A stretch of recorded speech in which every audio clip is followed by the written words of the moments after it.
तव कथामृतं तप्तजीवनं कविभीडितं कल्मषापहं श्रवणमङ्गलं श्रीमदाततं भुवि गृह्णन्ति ये भुविधा जना শ্রী রামকৃষ্ণ কথামৃত।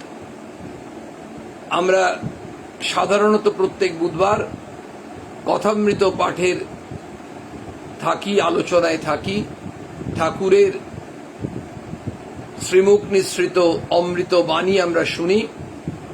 উদ্যোগ নিয়েছেন অন্ডাল বিবেকানন্দ ভাব প্রচার সোসাইটি, এবং আমরা যেমন ফেসবুকের থ্রু দিয়ে লাইভ প্রোগ্রাম পাই, তেমনি আবার পরবর্তী ক্ষেত্রে ইউটিউবে রেকর্ডেড প্রোগ্রামও পাই। ফলে আমাদের ভক্তবৃন্দদের একটা সুবিধা, যারা শুনতে পারেন লাইভে, সুযোগ হয় তারা লাইভে শোনেন, পরে অনেকে রেকর্ডেড প্রোগ্রাম শোনেন। কারণ একটা জিনিস কি, আমরা কথামৃত পাঠ বাড়িতে প্রত্যেক দিন করতে পারি কিনা জানি না, হয়তো চেষ্টা করি অনেকেই, কিন্তু একটা বিষয় যে কথামৃত পাঠ যদি আমরা করতে নাও পারলাম, এই যে শ্রবণ মঙ্গলম শুনলাম, সেটাতেও আমাদের কল্যাণ। এবং ভগবান শ্রীরামকৃষ্ণদেব যে ভক্তদেরকে বিভিন্নভাবে উপদেশ দিতেন, অনেকটাই দক্ষিণেশ্বরে আমরা পাচ্ছি, আরো বিভিন্ন জায়গাতেই পাচ্ছি, যেখানে যখন তিনি এই উপদেশ দিচ্ছেন, সেই উপদেশগুলো এমন একটা বৈশিষ্ট্য আছে, আমরা সবাই লক্ষ্য করে থাকি যদি ভালো করে দেখি, যে এমন নয় যে তৎকালীন সমাজে ভক্তদের জন্য প্রযোজ্য, আমাদের জন্য একইভাবে প্রযোজ্য, আগামী দিনেও তাই। মানে এই কথামৃতের বৈশিষ্ট্য হচ্ছে, কথামৃতকার শ্রীমও এমনভাবে উপস্থাপনা করেছেন যে এই কথামৃতর একটা ইন্ডিভিজুয়াল স্বতন্ত্র বৈশিষ্ট্য হচ্ছে নাউনেস, মনে হচ্ছে এখনই আমরা এই দৃশ্যের সঙ্গে যুক্ত আছি। ঠাকুর যে জিনিসটা আমাদেরকে বারবার বলছেন যে মনুষ্য জীবনে উদ্দেশ্যটা ভুলো না। মানে আমরা তো মনুষ্য জন্ম পেয়েছি, মাও বলছেন, শ্রী মাও বলছেন, দেখো বাবা, মনুষ্য জন্ম পেয়েছো তো তোমাদের খাটতে হয়, কিছু যে কোনো জিনিসের জন্য খাটতে হয়, ভগবানের জন্য তোমাদের খাটতে হবে। ঠাকুর বলছেন যে মনুষ্য জীবনের উদ্দেশ্য কি? ভগবান লাভ।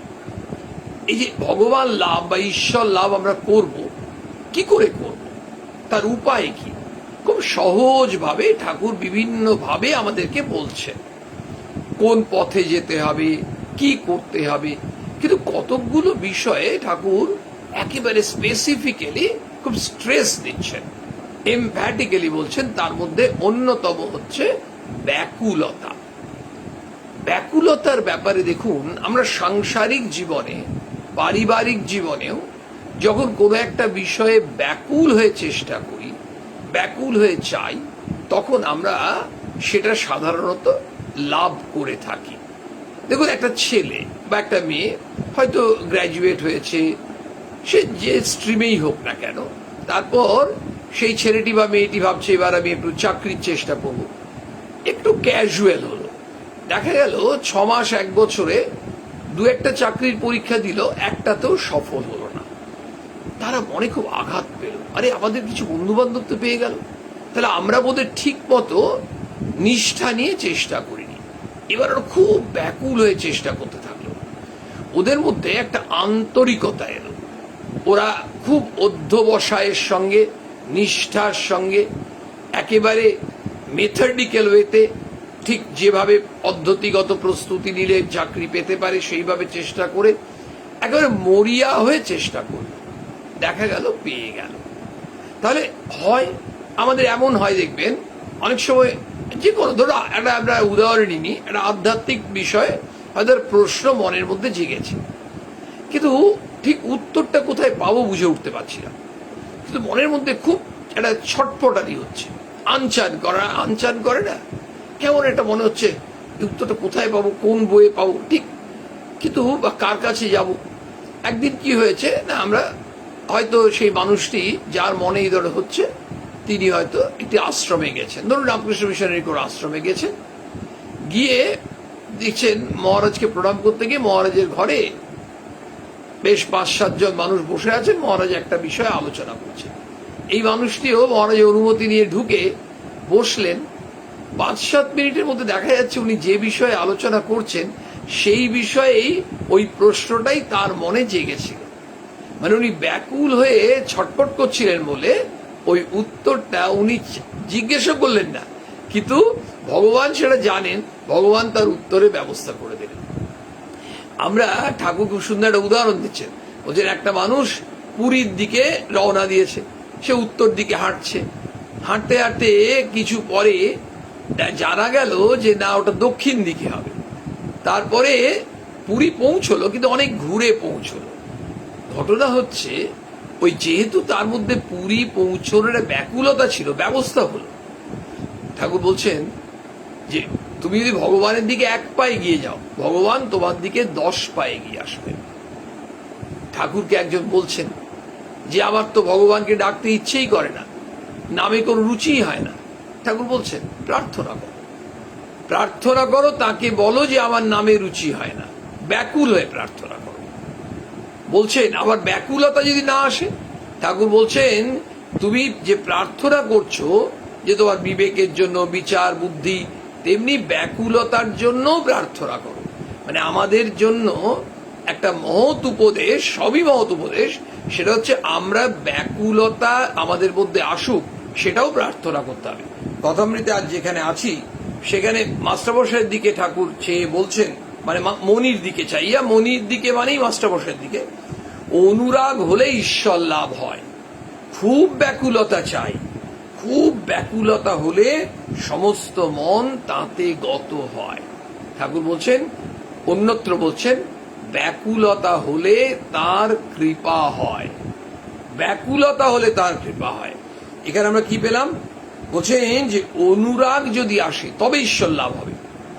এমন নয়, আসলে যেটাই আমাদের যতক্ষণ এই সংসারে বিষয় আশয় এইসবের মধ্যে, ঠাকুর কথামৃতে এক জায়গায় বলছেন না, যত তুমি বিষয় নিয়ে চিন্তা করবে ততই তুমি আসক্ত হয়ে পড়বে। তাহলে আমাদের কি করতে হবে? সংসারে একটা কথা হচ্ছে অনাসক্ত, একটা হচ্ছে অনাগ্রহ। আমরা কিন্তু অনাগ্রহ ভাবে করছি না, কাজটা আগ্রহ নিয়ে করছি, কিন্তু আসক্তিটাকে আমাদের সরাতে হবে। কিভাবে সরাবো? না, যদি সংসারের দিকে আমাদের যত এই আসক্তি বা মোহটা কমবে, তত আমরা ঈশ্বরের দিকে ভালোবাসা যাবে। এবং এই ভগবত প্রেম যখন আমাদের মন্তরে জন্মাবে, ঠাকুর পরিষ্কার বললেন অনুরাগ হলে, এই অনুরাগটা কি? ভগবত প্রেম। তখন তোমার ঈশ্বর লাভ হবে। তখন আমাদের মনটা কেমন হবে? ঠাকুর বলছেন আটুপাটু করবে। আটুপাটু করবে মানে একটা মানুষকে যদি জলে ডুবিয়ে রাখা হয়, তখন তার দম বন্ধ রাখছে, অনেকক্ষণ পর তার চুলটা ধরে দিয়ে জল থেকে বার করা হয়, কেমন মনে হচ্ছিল? বলে মনে হচ্ছিল দম বন্ধ হয়ে যাবে। ওই যীশু খ্রিস্ট বলছেন যে একজন ভক্তকে, ঠিক এমনি অবস্থা যখন তোমার হবে, তখন তোমার বোঝা যাবে তোমার ভগবানের দিকে এই টানটা দরকার। ঠাকুর বলছেন না, 3টে টান একসঙ্গে হলে, সতীর পতির ওপর টান, বিষয়ীর বিষয়ের ওপর টান, মায়ের সন্তানের ওপর টান, এই 3 টান একত্র হলে তবে গিয়ে সেই অনুরাগ ভগবানের ওপর জন্মায়। তখন কি হবে? ঈশ্বর লাভ হবে। তার সঙ্গে কি বলছেন? খুব ব্যাকুলতা চাই, ব্যাকুলতা নয়, খুব ব্যাকুলতা চাই। মানে আমাদের তীব্র আকাঙ্ক্ষা হবে, ইন্টেন্স। এই ইন্টেন্সিফাইড যখন হবে আমাদের মধ্যে সেই আর্জটা, মানে আমাদের মনের ভেতর না কেমন একটা মনে হবে, ওই ঠাকুরের যেমন মানে কষ্ট হওয়া। ঠাকুর নরেনকে না দেখতে পেরে বলতেন যে আমার ভেতরটা গামছা নিংড়োর মতো হচ্ছে। নরেনকে এত ভালোবাসতেন। তো আমাদের ওই ভগবত প্রেম এত তীব্র ভালোবাসা যদি হয়, তখন সাংসারিক বিষয়গুলো, সংসারে আছি কিন্তু তখন মনে হবে সংসারে থেকেও মনটা কিন্তু অন্য জায়গায়। মানে একটা হচ্ছে ফিজিক্যালি প্রেজেন্ট, একটা মেন্টালি প্রেজেন্ট। মানে মেন্টাল ইনভলভমেন্টটা কমে যাবে, ফিজিক্যালি তো আছি কিন্তু মেন্টাল ইনভলভমেন্টটা কোথায় আছে? মানসিক যোগাযোগ বা সংযোগটা কোথায় আছে? সংযোগটা যেন ঈশ্বরের সঙ্গে এই কানেক্টিভিটিটা চাইছি। এই কানেক্টিভিটি কখন হবে না ব্যাকুলতা হলে। তখন বলছেন একটা গল্প বলছেন, একজনের একটি মেয়ে ছিল, খুব অল্প বয়সে মেয়েটি বিধবা হয়ে গেছিল, স্বামীর মুখ কখনো দেখেনি। অন্য মেয়ের স্বামী আসে দেখে, কিন্তু তার তো স্বামীকে তো সে দেখতে পায়নি, কারণ মেয়েটা তো বিধবা হয়ে গেছে ছোটবেলায়। সে একদিন বললে, বাবা আমার স্বামী কই?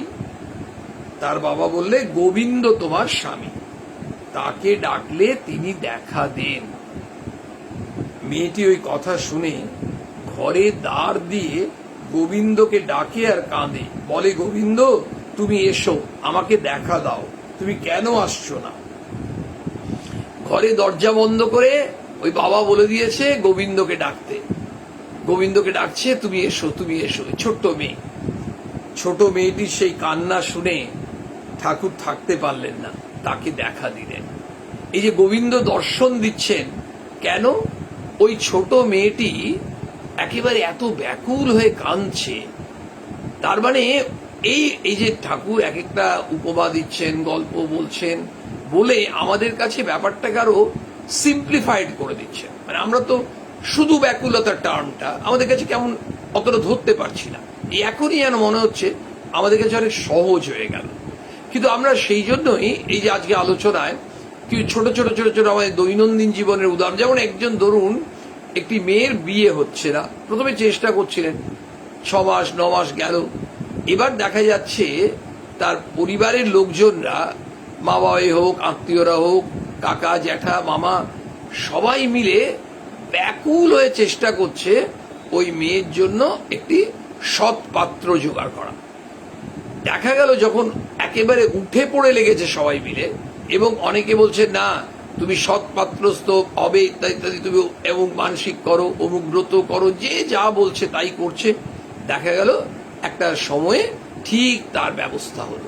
তার মানে ওই আন্তরিকতা, ওই ব্যাকুলতা, ঠাকুর বলছেন বালকের মতো বিশ্বাস। বালক মাকে দেখবার জন্য যেমন ব্যাকুল হয়, সেই ব্যাকুলতা একেবারে ছটফট করে।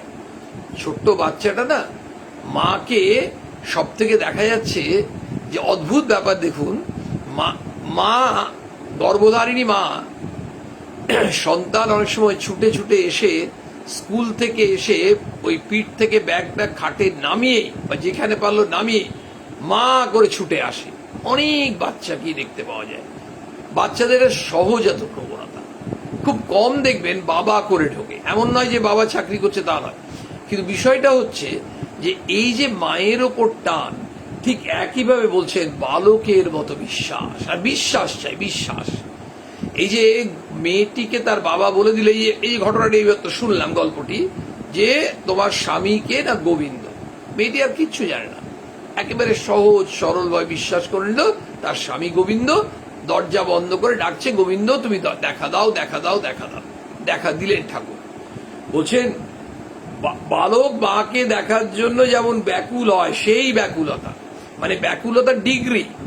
এই যে দেখুন, যখন আমাদের গরম পড়ে, এই 36 ডিগ্রি টেম্পারেচার, আচ্ছা ঠিক আছে সহনীয়, 38 ডিগ্রি, আবার 35 হলো, করতে করতে 47 ডিগ্রি, 48 ডিগ্রি, 51 ডিগ্রি টেম্পারেচার হয়ে যায়, তখন আমরা ভেতরটা ছটফট করি, বাবারে কি প্রচন্ড গরম।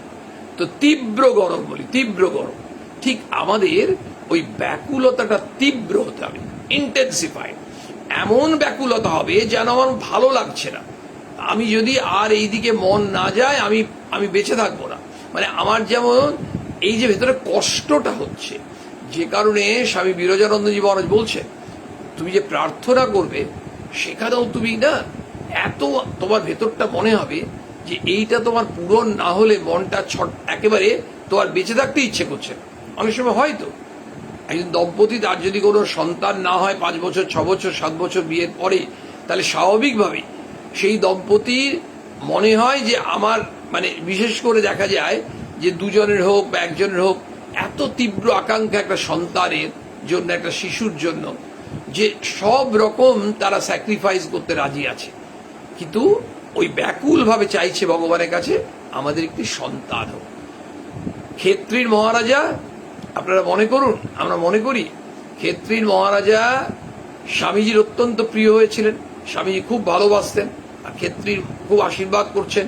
ক্ষেত্রীর মহারাজা স্বামীজির জন্য কি না করছেন। ক্ষেত্রীর মহারাজা যখন স্বামীজিকে বললেন আশীর্বাদ করুন যেন আমার একটি সন্তান হয়, পুত্র, স্বামী সে আশীর্বাদ করেছিলেন, আপনারা জানেন। ঘটনা হচ্ছে যে বলছেন যে এই ব্যাকুলতা হলো তো অরুণ উদয় হলো, তারপর সূর্য উঠবে, এই ব্যাকুলতার পরেই ঈশ্বর দর্শন। ঠাকুর আবার আরেকটি গল্প বলছেন, আপনারা সেই গল্পটা জানেন, জটিলের গল্পটা। খুব ভাল লাগে গল্পটা শুনতে। জটিল বালকের কথা আছে, সে পাঠশালায় যেত, বালকের নাম জটিল, একটু বনের পথ দিয়ে পাঠশালায় যেতে হয়। যেতে যেতে তাই সে ভয় পায়, মাকে বলাতে মা বললে তোর ভয় কি, তুই মধুসূদনকে ডাকবি। মানে এই যে মা ছেলেকে সাহস দিচ্ছে, ভগবান তোকে রক্ষা করবে, তোর কিসের ভয়। ছেলেটি জিজ্ঞেস করলে মধুসূদন কে, বাচ্চা ছেলে তো। মা বললে মধুসূদন তোর দাদা হয়। ছোট ছেলে সরল মনে বিশ্বাস করেছে মধুসূদন তার দাদা। তখন একলা যেতে যেতে যেই ভয় করেছে অমনি ডেকেছে দাদা মধুসূদন, কেউ কোথাও নেই। তখন উচ্চ ঈশ্বরে কাঁদতে লাগলো, কোথায় দাদা মধুসূদন, তুমি এসো, আমার বড় ভয় পেয়েছে। ছোট্ট ছেলে ওই জঙ্গলের মধ্যে খুব স্বাভাবিকভাবেই ভয় পাবেই, আর মা বলে দিয়েছেন শুধু বিশ্বাস, খুব জোরে জোরে কাঁদতে শুরু করে দিয়েছে, তুমি এসো, তুমি এসো। ঠাকুর তখন থাকতে পারলেন না, এসে বললেন এই যে আমি, তোর ভয় কি, এই বলে সঙ্গে করে পাঠশালার রাস্তা পর্যন্ত পৌঁছে দিলেন। আর বললেন তুই যখন ডাকবি আমি আসবো, ভয় কি। এই বালকের বিশ্বাস, এই ব্যাকুলতা। এই বারবার ঠাকুর বলছেন বালকের বিশ্বাস। কেন বলছেন আমরা হয়তো জানি না কেন বলছেন, তবু আমরা সাধারণভাবে এটুকু বুঝতে পারছি, বালকের মধ্যে, শিশুর মধ্যে একটা জিনিস থাকে যেটা আমরা যত বড় হই ওটা সাধারণভাবে কমে যায়। এক্সেপশন থাকে, ব্যতিক্রম থাকে। শিশুদের মধ্যে একটা সারল্য থাকে, সরলতা। শিশুদের মধ্যে সরল বিশ্বাস যেটা, এইটা আমরা বড় হলে কি হয়ে যায়, আমাদের সারল্যটা অনেক সময় কমে যায়। ইন জেনারেল আমরা সংসারে জটিলতা, মলিনতা, সংকীর্ণতার মধ্যে থেকে দেখবেন আমাদের মনগুলোকেও আমরা কিন্তু নোংরা করে দিই। সেটা মা বলছেন না যে মনটাকে পরিষ্কার করতে হবে। এই যে মা বুঝতে পারতেন তো, মা তো অন্তর্যামী। কেউ কেউ মায়ের দর্শনে এসছেন, মায়ের সেবক বলছেন ওদের নিয়ে আসবো, খুব বাইরেটা নোংরা, মা বলছেন ওদের বাইরেটা নোংরা কিন্তু ভেতরটা পরিষ্কার। ফলে আমরা যে যতই চিৎকার করি না কেন, আমরা বাইরেটা খুব সাজগোজ করি, পরিষ্কার রাখি, প্রয়োজনীয়তা আছে, তার পরিচ্ছন্নতা দরকার, ক্লিনলিনেস তো দরকার, তারপর তো গডলিনেস আসছে। কিন্তু ভেতরটা পরিষ্কার তো করতে হবে একই সঙ্গে, শুধু বাইরে পরিষ্কার করলে হবে না। তো এই বাইরে ভেতর দুটো, যে কারণে ঠাকুরও বলছেন যে আসল মনে যে ত্যাগ, ওইটাই সন্ন্যাস, অন্তর সন্ন্যাস। তো বলছেন এই যে বালকের বিশ্বাস, এটা কি বলছেন, ব্যাকুলতা। আবার একটা ঘটনা বলছেন, গল্প। একটা ব্রাহ্মণের বাড়িতে ঠাকুরের সেবা ছিল। একদিন কোনো কাজ উপলক্ষে তার অন্য স্থানে যেতে হয়েছিল। এবার আমরা অলরেডি দুটো শুনেছি, একটা ওই মেয়েটি বিধবা হয়েছে, তার স্বামীর জন্য ছটপট করছে, গোবিন্দ দর্শন দিচ্ছেন, ভগবান দর্শন দিচ্ছেন। ছেলেটি, সরল ছেলেটি, জটিল নাম, পাঠশালায় যাওয়ার জন্য বনের মধ্যে দিয়ে যাচ্ছেন, ভয় পাচ্ছে, একেবারে ব্যাকুল হয়ে কাঁদছেন। তখন মধুসূদন দাদা এসে দেখা দিচ্ছেন, অর্থাৎ ভগবান এসে দেখা দিয়ে তাকে বলছেন তোর ভয় কি, আমি তো আছি, যখন ভয় পাবি আমাকে ডাকবি। এটা শুনে মায়ের সেই কথা মনে হচ্ছে না, যখনই জীবনে কোনো বিফলতা আসবে, ব্যর্থতা আসবে, ভয় পাবে, জানবে তোমাদের পেছনে আমি আছি, একজন মা আছে। তৃতীয়টা শুনি, তো ব্রাহ্মণের বাড়িতে ঠাকুরের সেবা ছিল। একদিন কোনো কাজ উপলক্ষে তার অন্য স্থানে যেতে হয়েছিল। ব্রাহ্মণকে হয়তো অন্য জায়গায় কোথাও যেতে হয়েছে, যেতে হতেই পারে। এবার ব্রাহ্মণের ছোট ছেলে ছিল, ছোট ছেলেটিকে বলে গেল তুই আজ ঠাকুরের ভোগ দিস, ঠাকুরকে খাওয়াবি। ছেলেটি ঠাকুরকে ভোগ দিল। এবার ঠাকুরকে ভোগ দেওয়া মানে কি, আমরা ভোগ নিবেদন করি তো, তারপর ভোগ নিবেদন হয়ে গেলে কিছুক্ষণ পরে আবার ভোগটা আমরা তুলে নিয়ে আসি, এবং আমরা জানি ঠাকুরের প্রসাদ হলো, সেই প্রসাদটা আবার আমরা সবাই গ্রহণ করি। সর্বত্র তাই হয়, মানে মন্দিরেও তাই হয়, বাড়িতেও তাই হয়। এবার ছেলেটির বাবাও ওইভাবেই করেন। ছেলেটি তো জানে না, ছেলেটি তার ভোগ নিবেদন করে না, ছেলেটাকে বলে গেছে যে তুই আজ ঠাকুরের ভোগ দিস, ঠাকুরকে খাওয়াবি। ছেলেটি ঠাকুরকে ভোগ দিল, ঠাকুর কিন্তু চুপ করে বসে আছে, যেমন হয়, কথাও কর না, খাওয়ালো না। এবার ছেলেটা তো ছোট ছেলে, আবার সেই বালকের বিশ্বাস। এতে ছেলেটা জানে, ছেলের মনে মনে কি জানে, যে ঠাকুরকে ভোগ দেওয়া হবে। যেমন আমরা ডাল ভাত খাই, তেমনি ঠাকুরকে যা দেওয়া হবে ঠাকুরও তো এসে খাবেন বসে, এটাই তো স্বাভাবিক নিয়ম। মানে ছেলেটার কাছে তো তাই। ছেলেটা দেখছে ঠাকুর বসে আছেন, কোনো কথাও বলছেন না, কিছু করছেনও না। এবার কি হলো, খাচ্ছেনও না। ছেলেটা অনেকক্ষণ বসে বসে দেখলে যে ঠাকুর উঠছেন না। সে ঠিক জানে যে ঠাকুর এসে আসনে বসে খাবে, সে তো ওটাই জানে। তখন সে বারবার বলতে লাগলো, ঠাকুর এসো খাও, অনেক দেরি হলো, আর আমি বসতে পারি না। ঠাকুর কথা কন না।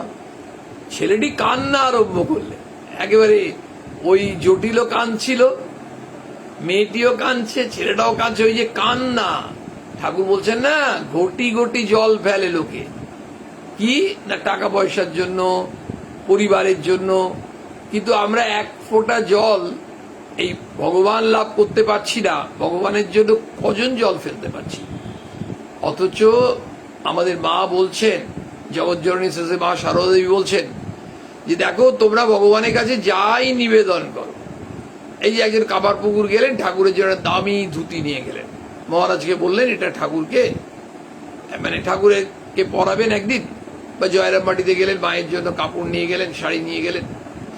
কিন্তু ঘটনা হচ্ছে, মা বলছেন বাবা তুমি যাই নিয়ে যাচ্ছ একটাও তো তোমার নয়, তাঁরই জিনিস, তিনি তোমাকে ওগুলো দিয়েছেন বলেই তো তুমি দিতে পারছো। আজ তিনি তোমাকে রোজগারের ব্যবস্থা করেছেন, অর্থ দিয়েছে, সব তো তার কৃপায়।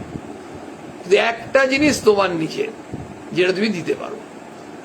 দিনান্তে সারাদিন হয়ে যাওয়ার পরে রাত্রে শুতে যাচ্ছ, ওই 2 ফোঁটা চোখের জল তুমি কেঁদে কেঁদে ওই ভগবানের কাছে প্রার্থনা করো। ওই যে তোমার 2 ফোঁটা চোখের জল, ওইটা তোমার, ওইটা তুমি নিজে দিচ্ছ ভগবানকে, আর বাকিটা তার দেওয়া জিনিস তাকেই দিচ্ছ। আমরা দেখলাম, আমরা সেই কান্না, এটা তো কুমিরের কান্না নয়, জেনুইন কান্না, কোনো ভনিতা নয়। এবং এই কান্নাটা আমাদের আসে, দেখবেন যখন আমরা কোনো বিপদে পড়ি না, সমস্যায় পড়ি, সংকটে পড়ি, তখন আমরা কেমন হয়ে যাই বলুন তো, একেবারে কেঁদে কেঁদে ভগবানের কাছে প্রার্থনা করি ওই সংকট থেকে উদ্ধার পাওয়ার জন্য। তখন কিন্তু আমরা না চাইলেও কান্না আসে। এখানে ঠাকুর বলছেন মনুষ্য জীবনে যে উদ্দেশ্য, সেই উদ্দেশ্যে যাতে তুমি উদ্দেশ্যটায় পৌঁছতে পারো, লাভ করতে পারো, সিদ্ধ হতে পারো, সফল হতে পারো, অর্থাৎ ভগবান লাভ করতে পারো, তার জন্য তুমি কাঁদো, কেঁদে কেঁদে প্রার্থনা করো। এই ঘটনাটা কি হলো, ছেলেটা কান্না আরম্ভ করলে, বলতে লাগলো ঠাকুর বাবা তোমাকে খাওয়াতে বলে গেছেন, তুমি কেন আসবে না, কেন আমার কাছে খাবে না। ব্যাকুল হয়ে যেই খানিকক্ষণ কেঁদেছে, ঠাকুর হাসতে হাসতে এসে আসনে বসে খেতে লাগলেন। ঠাকুরকে খাইয়ে যখন ঠাকুর ঘর থেকে সে গেল, বাড়ির লোকেরা বললে ভোগ হয়ে গেছে, সেসব নামিয়ে আন।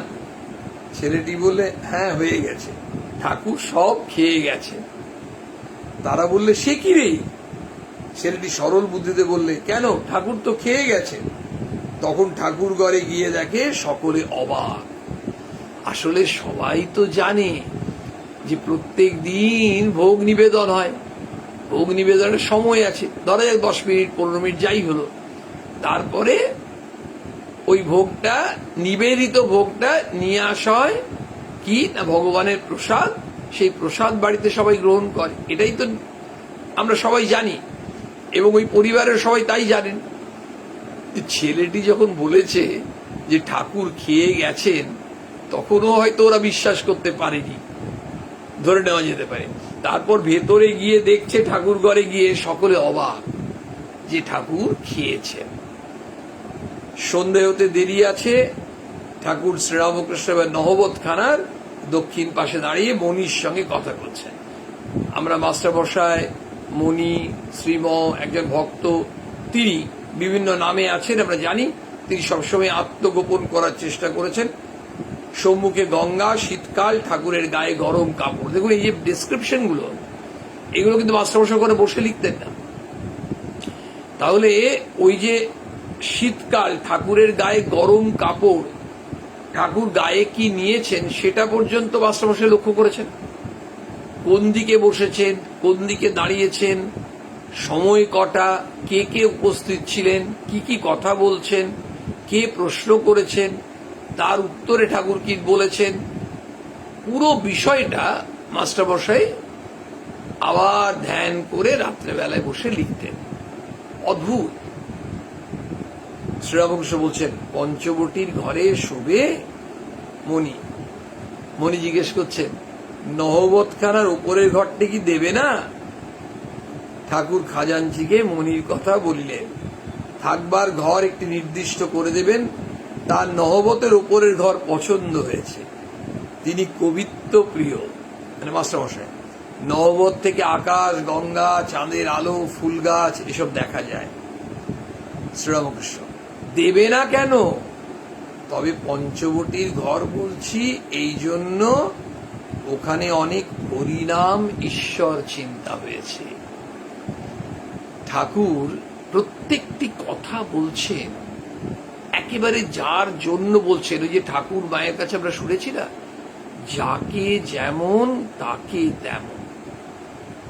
ঠাকুর ওই দক্ষিণেশ্বরে যখন আসছেন, একজন মানুষ ঠাকুরের কাছে এসে বসেছে, বলছে ভগবানের কথা শুনবে। ঠাকুর তাকে বলছেন না, সেদিন ভগবানের কথা বলছেনই না। এই সংসারে কিভাবে রোজগার করতে হয় এইসব কথা বলছেন। অন্যান্য ভক্তরাও বিস্মিত।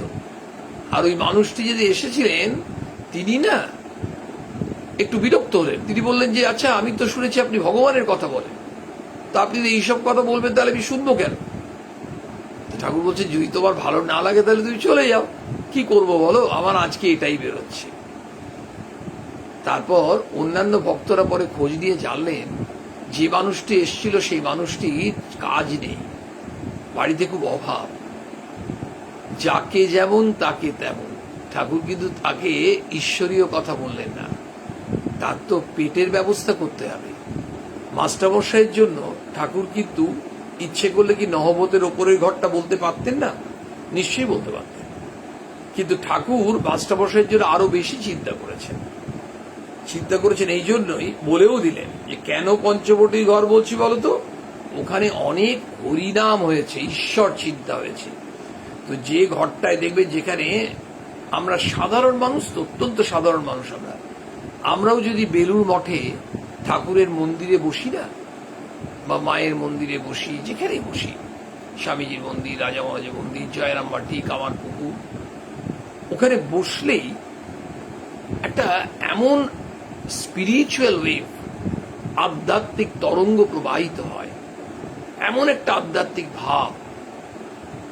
ঠাকুর বসে আছেন, মা বসে আছেন ওখানে, আর এত কত কত সন্ন্যাসী, ব্রহ্মজ্ঞ মহাপুরুষ, তারা কত জপ করছেন, ধ্যান করছেন। সেই জায়গাগুলো বসলেই আমাদের কত কল্যাণ। এটা সব জায়গায় হবে না। তেমনি পঞ্চবটি ঘরটায় অনেক হরিনাম হয়েছে, ভগবানের নাম হচ্ছে, ঈশ্বর চিন্তা হচ্ছে, সেখানে মাস্টারমশাইয়ের কল্যাণ হবে বলেই ঠাকুর ওইটি ভেবেছিলেন। ওং নিরঞ্জনং নিত্যম অনন্ত রূপং ভক্তানুকম্পাদিত বিগ্রহং বৈ ঈশাবদনং পরমেশ বিদ্যং রামকৃষ্ণং শিরসা নমামঃ।